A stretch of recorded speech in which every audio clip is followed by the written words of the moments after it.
Buenos días, good morning. Es bueno ver a todos. Bueno, es tarde ya, good afternoon. Y me alegro mucho de ver a cada uno de ustedes en este día. Me alegro de ver que han hecho tiempo para poder pensar y meditar en lo que es Dios para nosotros y lo que hizo su Hijo para nosotros también. Me alegro mucho que estén aquí visitándonos varias personas que no son de esta congregación, pero me alegro que vinieran en este día. We're glad to see everyone with us today, and we're glad that we can take some time out to meditate on what Christ has done for us, what God does for us every day in our lives. I appreciate what Jesus said today. I think Jesus is a deep thinker. He's probably kind of like I am at times trying to express what you want to say, and it's hard to get across exactly what you want to say at times in both languages that we speak. A veces es un poco difícil para nosotros de explicar y decir lo que estamos pensando en nuestras mentes en los dos idiomas. Jesús es una persona que piensa profundamente. Él está estudiando en la universidad, pero aprecio mucho lo que él dijo, porque tu fe, si no vale la pena morir por tu fe, no vale la pena vivir esa fe. You know, if you're not willing to die for your faith is not worth living for. If it's not everything in your life and you're willing to die for it, then it's not worth living it. And so I appreciate what he had to say today in the Lord's Supper. And obviously, the inspiration, as he says, these are moments to inspire us to commit ourselves more, to try harder, to give our lives to Christ, because he did give his life for us. And that's exactly the reason we take the Lord's Supper every Sunday, because he gave his life for us. And that's exactly what he expects us to do. And if you're here today and you're considering serving Christ, the first thing you have to do is die to yourself. The first thing you have to do is be crucified with Christ. And that means you die to what you want to do so that you can do what he wants you to do. El primer paso, si usted está aquí hoy pensando, contemplando seguir a Cristo, el primer paso es morir con Él, crucificarte con Cristo. Es lo que dijo Pablo en Gálatas capítulo 2. Soy crucificado con Cristo y ya no vivo yo, mas vive Cristo en mí. Porque nosotros morimos a lo que queremos hacer nosotros para poder vivir lo que Él quiere en nuestras vidas. ¿Cuántos de ustedes son papás? Levanta la mano. How many of you here today are parents? Raise your hand. Okay. ¿Cuántos de ustedes quieren ser padres en el futuro? Josué, ¿no quiere ser papá? Jacob, no, tampoco. Ok, allí veo una mano de Luis Armando. You know, how many of you want to be parents in the future? And I saw a couple of people raise their hands. You know, when I think about being a parent and I think about raising children, it's the hardest job on the planet. Right, Deanna? Yeah. Cuando yo pienso en ser padre y yo pienso en tener hijos, etcétera, es el trabajo más duro que hay en este planeta. Y como cristianos, nosotros si tenemos una tarea tan grande, ¿a quién acudimos? ¿A quién acudimos cuando tenemos un trabajo tan difícil y tan complicado? Pues al Dios del universo.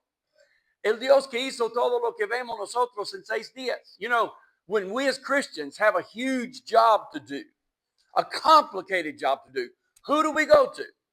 We go to God. He's the one who made everything in 6 days. And he's the one who can help us be good parents. He's the only person who can really help us to be good parents. But as children of God, when we know God and we know his wisdom and we know what his advice is about raising kids, then we're going to try to share it with other people. We're going to try to share it with other people. Nosotros los que somos hijos de Dios, cuando nosotros conocemos a Dios y sabemos de sus consejos y su sabiduría, cuando nosotros hemos aplicado esta sabiduría en nuestras vidas para criar a nuestros hijos, lo primero que queremos hacer es compartirlo con otras personas. Queremos compartir con otras personas lo que nosotros hemos aprendido. A veces yo estoy en una tienda y veo una madre, sobre todo que viene de otro país, que desatiende a su niña pequeña o su niño pequeño. Yo voy Y me meto y yo digo, si usted sigue dejando a su hijo así desatendido o su hija, alguien puede raptar a ese niño o esa niña y llevarlo y nunca vas a verlo más. Así soy, porque yo quiero ayudar a las personas con sus hijos. Y así cuando amamos a los demás, vamos a dar consejos a los demás. Y yo aprecio a las personas hoy que me dieron unas hojas, compartiendo su sabiduría para criar a los hijos. I appreciate the people who gave me papers today so that we can read what their advice is for raising children. And I want to start today with a story that a lady from Spain, a good sister in Spain, who's having a terrible time with her 55-year-old daughter. Can you imagine? 55-year-old daughter. She's 82 and she's still struggling with her 55-year-old daughter. Esta semana pasada, una hermana en Cristo que yo bauticé hace años me mandó una historia y ella está batallando mucho con su hija de 55 años. Ella tiene 82 años y todavía está batallando con su hija de 55 años. Y pueden imaginar por qué. El alcohol y la droga. Okay, she's still having to deal with great problems with her daughter, who's 55 years old, because she's an alcoholic and she's a drug addict. Young people, if I come into a restaurant and find you drinking wine or whiskey, eating in a restaurant, I'm going to make a huge scandal because in my heart, it hurts me to see young people starting to drink. You think it's innocent, you think it's nothing, but it grows into something that is so horrible. You cannot imagine how bad it is. Do not drink. Do not smoke drugs, smoke dope. Do not touch any of it because you're asking for problems. You're going to bring problems on yourself and you're going to bring problems on your family. La historia que me dijo la señora, que me mandó la señora de España, empieza con un hombre que era patrón de su rancho. You know, the story that I received from this lady over in Spain, it begins with a man who owned a ranch. Y de repente le atacó, dice la historia, un búfalo furioso. You know, all of a sudden, this furious buffalo attacks the owner of this ranch. And you know who lost. Ya sabes quién perdió, el hombre. Y él estaba gravemente herido en el suelo y el perro vio a su dueño en esta situación, en ese estado. You know, after the furious buffalo jumped on the man and the man lost, of course, he's on the ground and he's seriously wounded. And the dog sees his owner and runs into town and begins barking and trying to get somebody to come with him to take care of his owner. Cuando el perro ve a su dueño gravemente herido en el suelo, él va corriendo al pueblo y empieza a ladrar y intentar jalar a alguien para ir y atender a su dueño. Nadie quiso, pero últimamente un joven sigue al perro y encuentra al señor herido y es su patrón del joven. Okay. The dog goes to town. He's barking. He's trying to get somebody to follow him. Finally, this young man decides to follow the dog, and he realizes when he gets to the ranch that it is his boss that's on the ground, and he's bleeding out. Entonces el joven agarra al hombre y le lleva al doctor. Pero lamentablemente el doctor sale del cuarto y dice, ya fue demasiado tarde y ya murió el señor. He takes the hurt man and he takes him to the doctor, and the doctor examines the man and he comes out of the room and he says, it's too late. He said, he bled out, he's dead. Bueno, hay a un hombre que fue el responsable de los bienes del patrón. Y la palabra es albacea. Yo no conozco muy bien esta palabra, pero el albacea, que era responsable de los bienes del patrón del rancho, reúne a todos los trabajadores.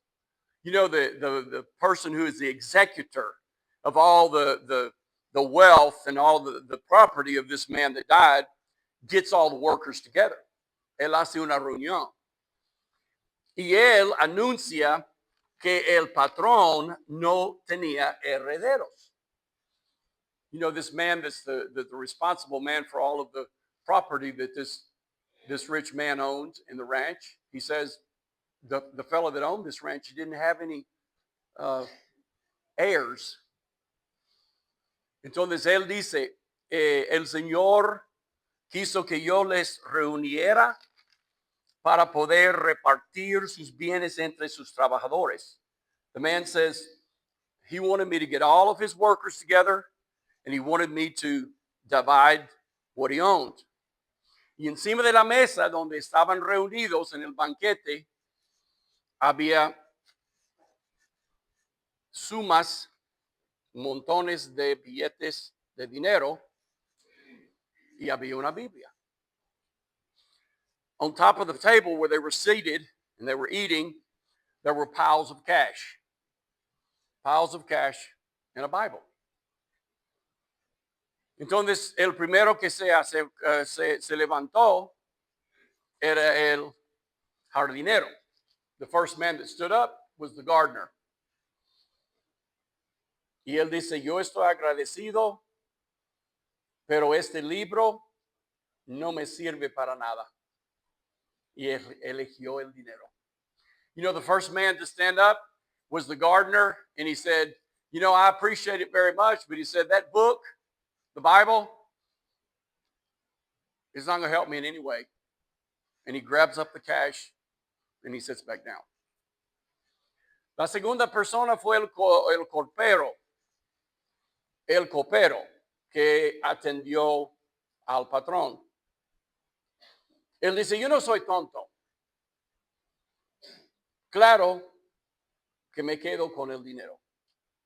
The second person to stand up, he says, you know, I'm not stupid. He said, of course I'm going to get the money. And he grabs up the second pile and he sits back down.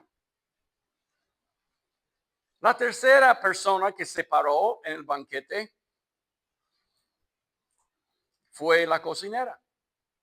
You know, the third person that stood up in the banquet was the cook of the man who owned everything, who owned the ranch, the rich man. Ella dijo, si fuera una revista de chismes, la tomaría. Pero una Biblia no me interesa. Me quedo con el dinero.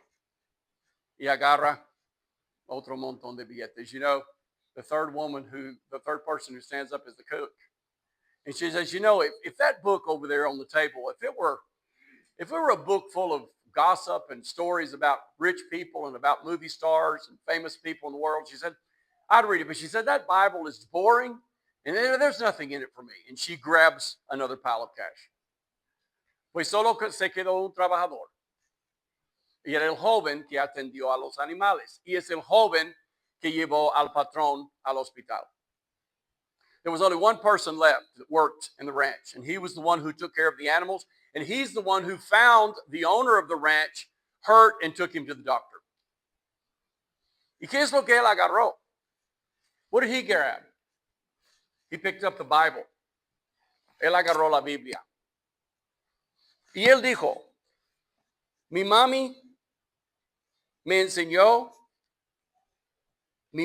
enseñó que la Biblia, la palabra de Dios, es lámpara a mis pies y luz de mi camino. Y el albacea dijo, joven, hombre, tú eres pobre. Tú vienes de una familia muy pobre. Tu mami es viuda. Ella necesita este dinero. Tú deberías agarrar el dinero y no la Biblia. Y él insistió. La Biblia tiene más valor. You know, when he picks up the Bible, the man who was the executor of all the property of the man who owned the ranch, he said, look, you're young and you're poor and your family needs the money. Your mother is a widow and yet you need the money and your mother needs the money. Don't grab that Bible. You get the money. And he said, no. He said, my mother, from the time I was young, taught me that the Word of God is a lamp to my feet and a light to my path. Y él abrió la Biblia. Y cuando abrió la Biblia, hubo 2 sobres dentro. En uno de los sobres había 10 veces más dinero que había estado en la mesa. En el segundo sobre había un testamento del dueño del rancho. Y dice el testamento, la persona que agarra ese testamento será el heredero de todo lo que yo poseía en el rancho. Whenever he opened the Bible, he found an envelope that had 10 times as much money in it as anybody had gotten off the table. It had another envelope in it that had the will of the man who owned the ranch, and the will said whoever picks this envelope up is going to be the owner of everything I owned. Entonces yo pienso, hermanos, como papás, yo pienso que lo mejor que nosotros podemos dar a nuestros hijos es aprender a valorar las cosas de Dios. Y al final de la reunión, el albacea agarró la palabra de Dios, la Biblia, y leyó estos versículos. Fíjate de Jehová de todo tu corazón y no te apoyes en tu propia prudencia. Reconócelo en todos tus caminos y él enderezará tus veredas. No seas sabio en tu propia opinión. Teme a Jehová y apártate de mal, porque será medicina a tu cuerpo y refrigerio para tus huesos. You know, at the end of the meeting, the executor grabbed the Bible and he read these verses from Proverbs chapter 3. Trust in the Lord with all your heart and lean not on your own understanding. In all your ways acknowledge him and he will direct your paths. Do not be wise in your own eyes. Fear the Lord and depart from evil. It will be health to your flesh and strength to your bones. You know, what would you have grabbed up that day? ¿Qué habrías agarrado tú en ese día? ¿Y qué ejemplo estás dando tú a tus hijos? Cuando un niño no cumple en la escuela, ¿a quién consultan? Cuando un niño no llega a la escuela, ¿a quién consultan? Cuando un niño se mete en problemas en el vecindario, ¿a quién buscan? Tommy, a sus padres. A sus padres. You know, when a child has a problem in school, who does the school get in touch with? When a child does not go to school, they miss school, who does the school get in touch with? When a child has a problem in the neighborhood, he gets in a fight or she gets in a fight, who do they look for? The child's parents. Los padres somos responsables de criar a nuestros hijos y enseñarles el valor de Dios y una relación con Dios y la palabra de Dios. You know, the parents are responsible for training up the children to have not only a knowledge of who God is, but have a relationship with God and value what God is and what God represents. It's the parents who are responsible. Y nosotros notamos, ¿verdad? En Timoteo, y si quieren acompañarme, y luego vamos a leer los consejos de otras personas. En Timoteo, vamos a leer en 2 Timoteo capítulo 1. We're going to be reading in 2 Timothy chapter 1. 2 Timoteo capítulo 1, versos 5 al 7. Y el apóstol Pablo escribe la carta a Timoteo. The apostle Paul is writing a letter to his disciple Timothy. And he says, I'm bringing to memory, I'm remembering the faith that your grandmother and your mother had, talking to Timothy. Trayendo, dice Pablo a Timoteo, a la memoria la fe no fingida que hay en ti, la cual habitó primero en tu abuela Loida y en tu madre Eunice. Y estoy seguro que en ti también, por lo cual te aconsejo que avives el fuego del don de Dios que está en ti por la imposición de mis manos, porque no nos ha dado Dios espíritu de cobardía, sino de poder, de amor y de dominio propio. ¿Quiénes fueron las responsables de la fe que tenía Timoteo? You know, who was responsible for the faith that Timothy had? Paul says it was your mother and your grandmother. Where was his dad? His dad was not a believer. But how much more stronger could he have been in his faith had his dad been a believer too? But you see who's responsible for getting your children interested in having faith in God, in having a faith that is worth dying for, like Jesus was talking about today. A faith that is so powerful in our lives, and a life that is so different in the world that we become lights in this world. And we're willing to even die for that faith because it is so important to us. Es una fe que viene de los papás, de los abuelos, que está en sus hijos de tal forma que está la persona dispuesta a morir por esa fe. Pero viene de los padres y nosotros tenemos la responsabilidad como padres de criar nuestros hijos en el Señor. You know, we are, as parents, have the responsibility to bring up our children in the Lord. And it's not the church's responsibility. It's not the school's responsibility. It is the parents' responsibility. Si nosotros esperamos que la escuela enseñe a nuestros hijos fe en Dios, nunca va a pasar. Si nosotros solo dependemos de la iglesia, no va a pasar como debe pasar, porque los padres somos responsables 24/7 de instruir y educar a nuestros hijos a seguir al Señor. Y es una de las cosas que dice la primera persona que nos da consejos hoy. Nuestros hijos no deben apoyarse en su propia opinión. Esto viene directamente de Proverbios 3.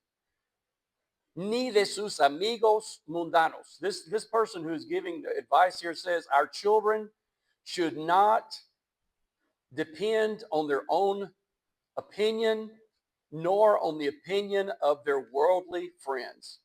En la Biblia hay un caso del hijo del rey Salomón.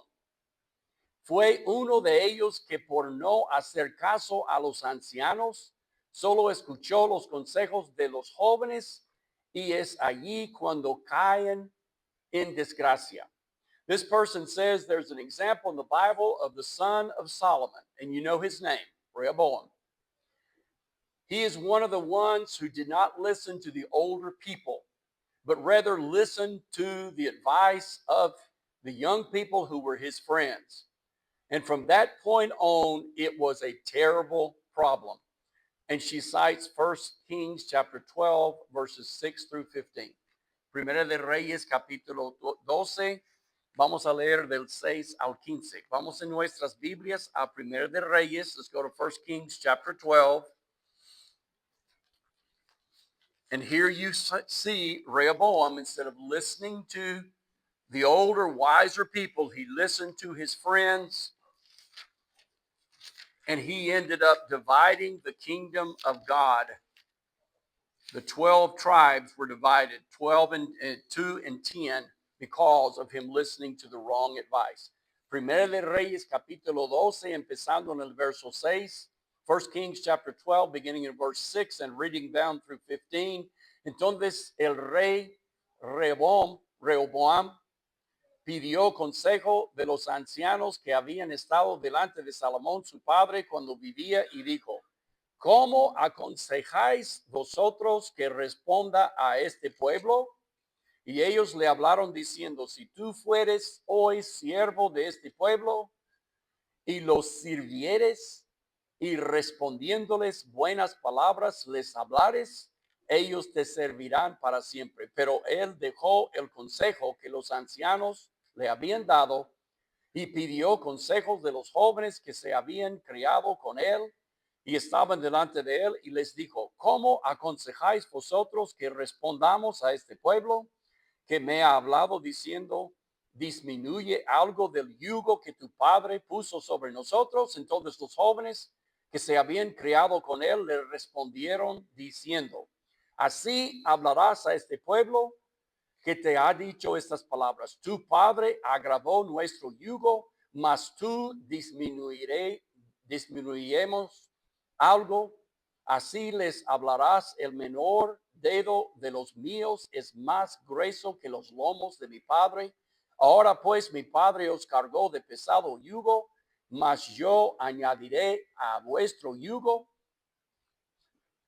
Mi padre os castigó con azotes, mas yo os castigaré con escorpiones.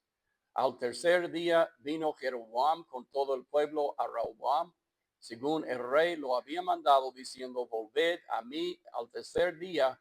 Y el rey respondió al pueblo duramente, dejando el consejo que los ancianos le habían dado, y ustedes saben el resto de la historia.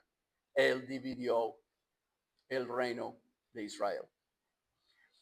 As you read these words in 1 Kings chapter 12, you see how Rehoboam, instead of listening to the older people, and this would include your parents, he listened to the people that it says the Bible twice here, that were his friends that he had been raised with, and he divided the kingdom of Israel.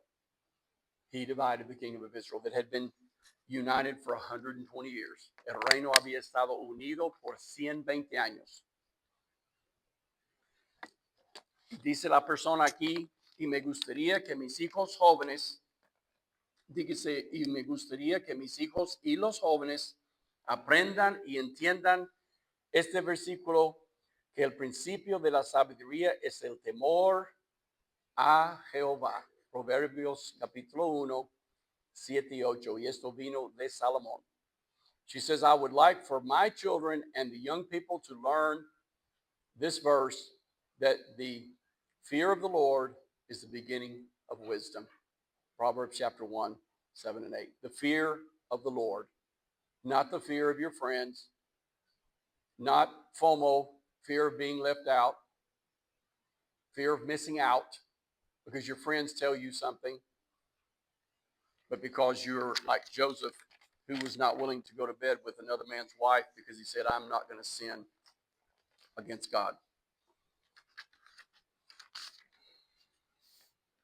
Gracias, hermana, por este consejo. Thank you, sister, for the good, wise advice that you gave. Otra persona me dio esta hoja en cuanto a criar los hijos. Dice amar. She says, love your children. El amor incondicional, el apoyo emocional y la estabilidad son fundamentales para el desarrollo saludable para un niño, para que se sienta protegido y pueda explorar su mundo. This young woman says, that has 3 children, love, unconditional love, and emotional support are the fundamental, important, basic truths that help to develop a healthy child who feels protected and who can explore their world. You know, what do we say in the marriage when we did last month? We talked about the importance of different advice that people gave us about having good marriages. And what was the number one thing that so many people said? You got to have love. And God is love. You will never experience love until you know God. Acaba de decir esta persona que el amor incondicional es fundamental para el desarrollo saludable para su hijo o su hija, y el amor viene de Dios. Si tú no conoces a Dios, no vas a jamás amar como debes amar, porque Dios es amor. Esta persona sigue. Comunicación, communication.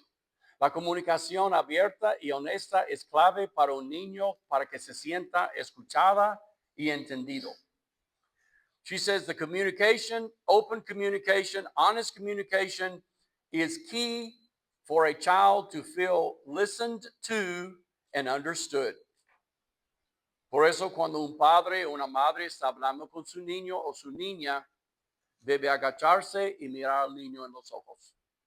Agáchate.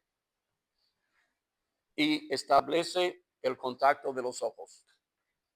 y escúchele.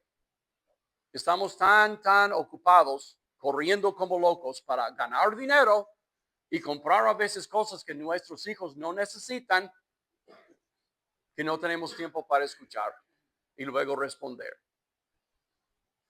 Y yo no era perfecto en eso. Marcos puede decir, mi padre estaba muy ocupado, a veces no me escuchó. Yo no soy perfecto, pero yo sé que es un principio que nosotros tenemos que tener. Agáchate, mira al niño, escúchale y luego responder. Comunicación, communication. Get down on your knee, get down below and look at your child in the eyes and establish eye contact and listen to what they say to you. And then you respond. Communication, she says, is very important. Modelando el comportamiento a los niños.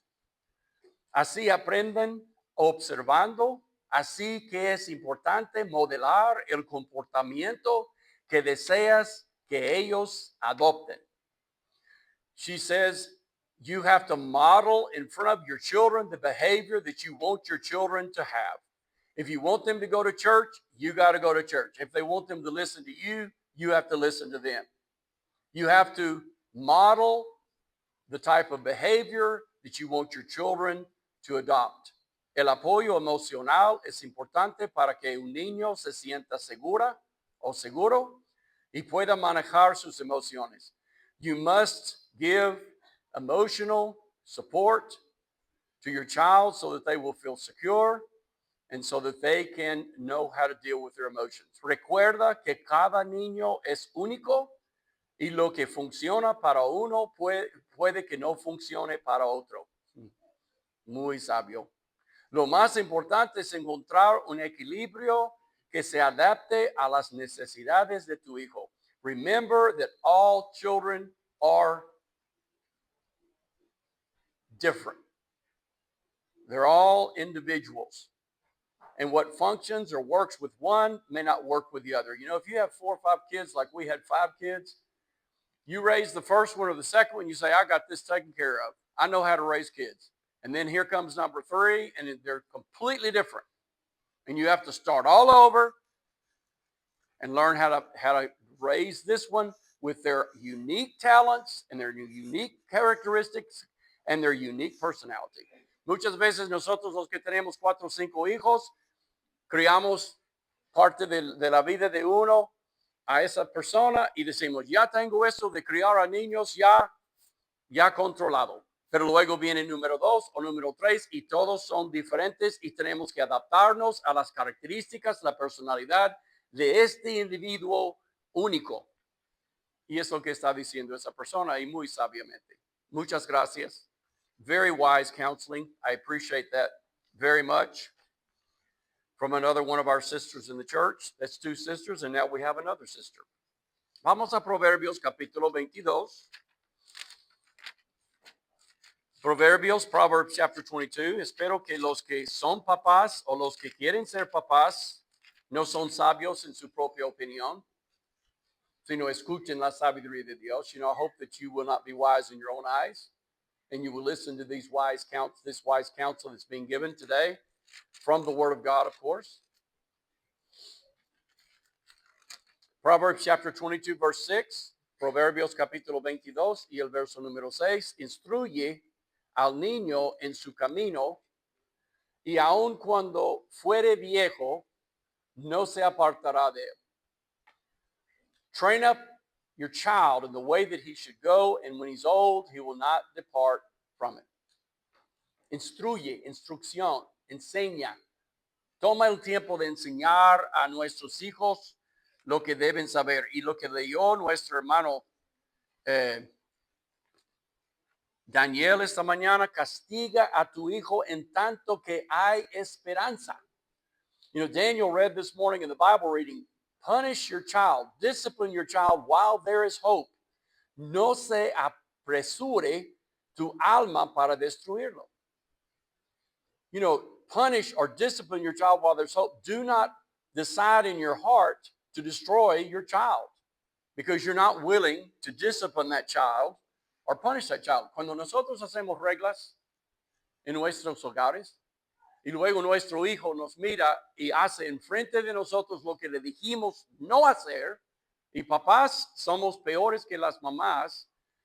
Tenemos que disciplinarles. Tenemos que levantarnos del sillón, aunque requiere un esfuerzo, y disciplinar el niño o la niña. You know, whenever we make rules in our house and our child does something in front of us that we told them not to do, and then we don't do anything about it, we don't discipline them, we don't punish them, we don't establish rules, or we establish them and then we don't enforce them, then we do not love our children. Mi madre, que va a cumplir 90 años este mes que entra, me dijo el otro día, porque yo estaba hablándole de este sermón, esta lección. Ella dijo: Greg, para mí lo más importante es establecer reglas en el hogar y aplicarlas. Aplicarlas. Cuando el niño no obedece, tiene que haber consequencias. My mother and I were discussing this the other day, and she says, Greg, to me, one of the most important things for raising children, she's going to be 90 years old next month, is you have to make rules in your house, and you have to make sure you enforce them. If your child doesn't obey, if your child ignores you when you make rules, there has to be consequences. Otra cosa que dijo esta persona que nos da consejos, Efesios capítulo 6. Let's go to Ephesians chapter 6, Efesios capítulo 6, verso 4. Dice: no debes provocar a ira a vuestros hijos. Deben ser criados en la disciplina y amonestación del Señor. ¿Qué dice Efesios 6, 4? Ephesians chapter 6, verse 4. Y vosotros, padres, no provoquéis a ira a vuestros hijos, sino criadlos en disciplina y amonestación del Señor. En España dicen críos. Los niños son críos. ¿Por qué? Porque tenemos que criarlos. Y criar significa mucha paciencia, mucha enseñanza, mucha instrucción y mucha disciplina. Porque si nosotros no tomamos el tiempo para nuestros hijos, les provocamos, a ira. Ira. Porque estamos tan ocupados ganando dinero para comprarles cosas que a lo mejor no necesitan, que no tomamos el tiempo con ellos. You know, we're so busy making money to buy our children things they probably don't need or may not need, that we don't take time to make rules for them and discipline them when they break the rules. And this person mentions Proverbs 1, verse 7, the fear of the Lord is the beginning of knowledge. The fear of the Lord is the beginning of wisdom. Proverbs 1, verse 7 and verse 8. This person mentions the same verse that the other person mentioned, that the beginning of wisdom is God. El principio de la sabiduría es el conocimiento de Dios. La sabiduría viene de Dios. Por temer a Dios. Y nosotros los padres tenemos la responsabilidad de enseñar a nuestros hijos el temor de Dios. La disciplina es muy importante, dice esta persona. Discipline is very important. Training them to follow God's way should be number one. Enseñándoles a seguir el camino de Dios es número uno. ¿Ok? En este mundo, ser atleta es muy importante. Ser el más rico en el pueblo es muy importante. Pero ¿qué es más importante? Que nuestros hijos aprendan que Dios es primero y que el camino de Dios es primero. Ir a la iglesia es primero. You know, being in sports, making money in this world is very important. But what is more important? Teaching our children to fear God and put God first. Don't miss church because of work. Don't miss church because of athletic or band competitions, because God is number one. Dice esta persona: el castigo debe ser hecho con amor y afecto. Y el cariño siempre debe seguir al castigo. Punishment should be done, but love, with love and affection. And the affection should always follow the punishment. We shouldn't stay angry at our children. No debemos mantenernos enojados con nuestros hijos después de castigarles. We should give them grace and a reason to want to do better. Debemos ofrecerles gracia y una razón para ser mejores. Proverbios 13:24. Vamos allí. Let's go to Proverbs chapter 13, verse 24. Proverbios capítulo 13, verso 24. En otras palabras, después de usar la chancla, hay que darles un abrazo y confirmar el amor. Yo te castigué porque yo te amo. Yo quiero que tú estés bien. Okay. Just after spanking, there must be a hug and a confirmation of the love that you have for your child. Don't stay angry with them, this person says. Proverbs 13:24. Proverbios capítulo 13, verso 24, el que detiene el castigo a su hijo aborrece, mas el que lo ama desde temprano lo corrige, desde temprano. El perro al año puede sentarse, puede dar la pata y dar la mano para que tú le das la mano tú. Él puede obedecer al año. Entonces tu hijo al año ya está listo o tu hija para recibir instrucciones. The dog that is a year old can give you their paw, lay down, sit down, beg, and a child when they're a year old are smart enough to understand correction and instruction at 1 year. And that's what it says here in Proverbs 13, verse 24. If you love your child, you will correct them and you will punish them. Proverbios 22, verso 15. Proverbs chapter 22, verse 15. Proverbios capítulo 22, verso 15. La necedad está ligada en el corazón del muchacho, mas la vara de la corrección la alejará de él. Foolishness is bound up in the heart of a young man, but the rod of correction will drive it far from him. Cuando nuestro joven de 13, 14, 15 años hace algo necio, ¿qué debes decir? Es lo que dice la Biblia.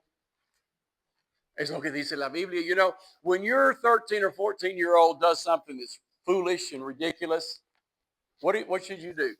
What the Bible says. Una vez yo estaba pensando el otro día, yo estaba en el tractor, yo tenía unos 13 años, 12 años, y yo iba en el tractor mirando hacia delante y de repente había un árbol aquí y yo no sé si yo miré al lado, pero el árbol, el tractor se quedó enganchado en el árbol. Y yo tenía que ir humildemente a mi padre y decir, papá, yo estaba mirando al lado y el tractor está enganchado en el árbol. Y mi padre tenía que agarrar la motosierra y cortar el árbol para que él pudiera quitar el tractor. Y otras cosas que no voy a contar de aquí, pero bueno. You know, I was about probably 12 or 13 years old. I was driving the tractor. I got distracted. And all of a sudden I hit a tree and it got caught right between the tire and the seat I was sitting on. It could have killed me, obviously. But luckily my angels were looking out for me and I got the tractor caught on that tree. Couldn't go forward, couldn't go back. My dad had to come. I had to go humbly tell my dad what I did. He got the chainsaw, cut the tree down, and we got the tractor off the tree. Young people have foolishness in their minds and in their hearts. What is it that drives that foolishness out of their heart? Punishment. That's what this person says here. Discipline. Take their cell phone away from them or whatever. You know, that's discipline. It doesn't always have to be the chancla. It doesn't always have to be the rod. Proverbios 23, y vamos terminando, versos 13 y 14. Proverbs chapter 23, 13 and 14. No rehuses corregir al muchacho, porque si lo castigas con vara, no morirá. Lo castigarás con vara y librarás su alma de la muerte. Do not refuse to correct your young man or your young lady in the house, because if you will punish them with the rod, they will not die. Pobre mujer la semana pasada que me habló. Su hijo tiene 29 años, Mario, y no deja de tomar, no deja de tener problemas, no quiere trabajar. solo quiere jugar videojuegos todo el día. ¿Cómo lloraba esa pobre mujer? Y ahora que tiene 29 años, quiere ayuda para su hijo. Yo no voy a decirle que es demasiado tarde porque Cristo puede ayudarle. No rehuses, dice, corregir al muchacho. No rehuses corregir al muchacho. Proverbios 29, verso 15, do not refuse to punish or discipline your young man or young woman, even if you have to use the belt on them when they're 15 years old, aunque tengas que usar el cinto cuando tengan 15 o 16 años o 18. Yo conocí una mujer morena en Georgia que usó el cinto para castigar a su hija que acabó de casarse. Si lo puedes creer. Proverbios 29, verso 15. La vara y la corrección dan sabiduría, mas el muchacho consentido avergonzará a su madre. Y verso 17. Corrige a tu hijo y te dará descanso y dará alegría a tu alma. Hermanos, después de leer estos textos, tantas veces, y gracias a la hermana que nos dio esos consejos y de proverbios, ¿cuántos textos hablan de la vara, de la chancla, del cinto? Yo conozco jóvenes que antes asistían a esa iglesia y quizás usted es uno de esos jóvenes que tiene hijos y usted rehúsa castigar a su hijo con la vara o con el cinto o con la chancla. Usted rehúsa hacerlo. Cuando la sabiduría de Dios dice, hazlo. Hazlo. Y es interesante a mí como la Biblia lo dice y nosotros decimos, no lo hago. No voy a poner la mano encima de mi hijo. Yo conozco personas que al grande fueron castigados de esa forma y les rescató de una situación horrible. I know young people that used to come to this church. Maybe you're a young person that comes to this church now and you have little children and you refuse to spank your child. You refuse to use a little switch, or you refuse to use a belt, or you refuse to use a paddle, or you refuse to put your hand and use your hand to spank your child or the fly swatter like we did. The Bible says over and over again to spank your child with the rod and you will deliver them from great problems. And I know people that even spanked their child when they were 18 years old and saved them from a terrible situation. So don't try to go against the word of God and not spank your children, not punish your child. If you don't, the police will end up punishing them and you'll have to go bail them out of jail. Muchas gracias a todos los que nos dieron los consejos en este día y muchas gracias por su atención. Como empezamos hoy en este sermón, el trabajo más duro que hay es criar a los hijos. Y necesitamos la ayuda de nuestro Dios, su gran sabiduría, su ayuda para infundir en nuestros hijos el temor a Dios y enseñarles la corrección y la disciplina en sus vidas. You know, we need God to help us raising our children. It is the hardest job on earth, and we need God's wisdom to help us to accomplish God's will. Si tú quieres que tu hijo siga a Dios y siga a Cristo, ¿qué es lo que tú tienes que hacer? Seguir a Cristo. If you want your children to follow Christ, to have a relationship with God, what do you have to do? You have to have a relationship with God. And the only way for you to do that is to have a relationship with Jesus Christ. La única forma de tener una relación con Dios es por medio de Jesucristo.